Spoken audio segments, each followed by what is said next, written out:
Hello friends, आदाब, नमस्कार, जोहार, सत श्री अकाल। एक क्वेश्चन इस प्रकार से है, क्लास क्लास 10 के लिए है। एक्सरसाइज 3.3 से क्वेश्चन नंबर सीरियल नंबर 2 का 2 नंबर का 4 नंबर। चलिए क्वेश्चन देखते हैं। और मॉडल क्वेश्चन पेपर में पूछा गया है 2026 में। क्वेश्चन इस प्रकार से कि मीना 2000 रुपये निकालने के लिए एक बैंक है। मीना नाम की कोई लड़की है, 2000 रुपया पैसा निकालने के लिए वो बैंक है। उसने खजांची से यानी कैशियर से खजांची से कहा कि 50 तथा 100 का नोट देने के लिए कहा। मीना ने कुल 25 नोट प्राप्त हुए, टोटल मिलाकर उसको 25 नोट आता है। 25 नोट प्राप्त होते हैं। ज्ञात करना है कि 50 के कितने नोट और 100 के कितने नोट है। नोटों के 50 और 100 की नोट कितने नोट आते हैं। तो हम लोग जैसे पहले से हाल लिख लेते हैं। माना कि 50 रुपये के नोटों की संख्या बराबर x मान, ठीक है। और 100 रुपये के नोट 100 रुपये के नोटों की संख्या बराबर y। एक हम लोग 50 रुपये का x मान लेते हैं और 100 रुपये का y मान लेते हैं। ये दो चर वाले समीकरण में। अगला हम लोग लिखते हैं प्रश्न से। प्रश्न से यहाँ देखिए बोला गया है 50 तक 100 के नोट देने के लिए कहा है। फिर बोलता आगे बोला गया कि मीना ने कुल 25 नोट प्राप्त हुए, यानी 25 नोट प्राप्त हुए, यानी x और y मिला के कितना होता है, 50 के नोट और 50 के 100 के नोट, उसको कुल मिला के 25 नोट प्राप्त हुए।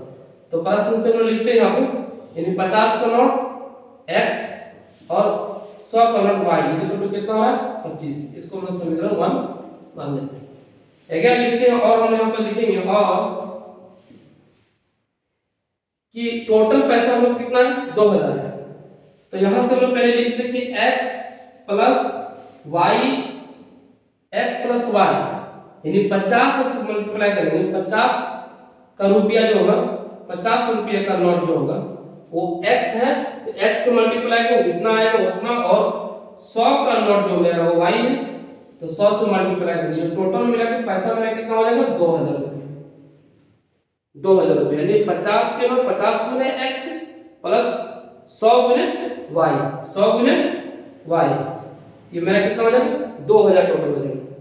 अब हम यहाँ पे क्या करते हैं कि 50 हम लोग कॉमन लेते हैं। 50 कॉमन लेते हैं x प्लस y 2y, यानी 50 एक 50 और 50 दूनी 100, इस इक्वल टू यहाँ पे कितना होगा, ये 50 उधर जाके मेरा क्या कट जाएगा। कॉमन लेते हैं तो कॉमन उधर जाके मल्टीपल में जाके डिवाइड हो जाएगा। तो 2000 को मान लीजिए हम डिवाइड करते हैं यहाँ पे, ये उधर चल जाएगा, मेरा बचेगा क्या x plus 2y is equal to 40, ये मेरा समीकरण 2 आ जाएगा। अब हम लोग आगे लिख सकते हैं इसको, समीकरण 2 को समीकरण 1 में से घटाने पर, यानी समीकरण 2 को 1 से घटा दें, यानी कोई समीकरण 1 समीकरण 2 से। तो समीकरण 1 क्या है, x plus y is equal to 25, और यहां पे है x plus 2y is equal to 40,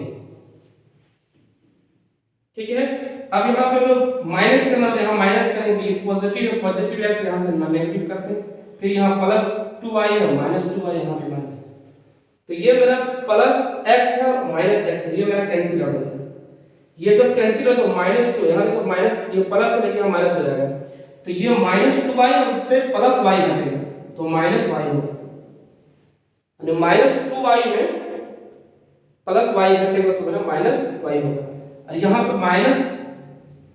minus 40 में से 25 घटेगा तो -15, ये माइनस और माइनस कैंसिल कर, सो y इज इक्वल टू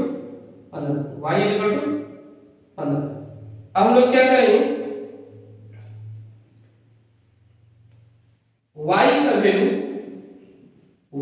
का मान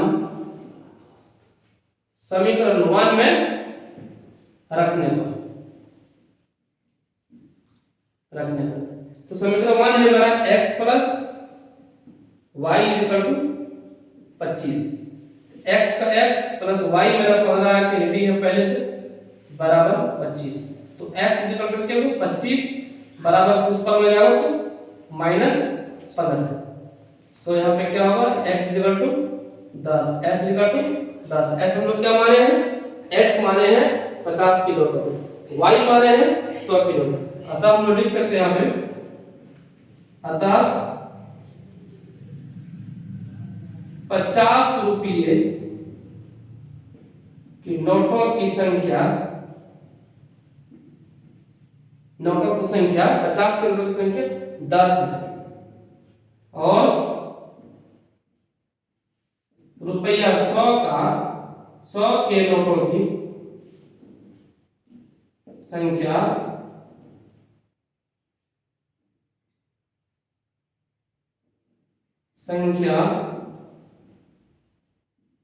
100 के नोटों की संख्या y मेरा पहले आके है, तो y इक्वल टू कितना है 15। तो y में हम मान चुके हैं पहले 100 के नोटों की संख्या y मान है, तो y इक्वल टू 15 नहीं।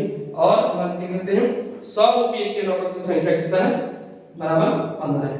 यही मेरा आंसर हो जाएगा। थैंक यू, लाइक शेयर कीजिए।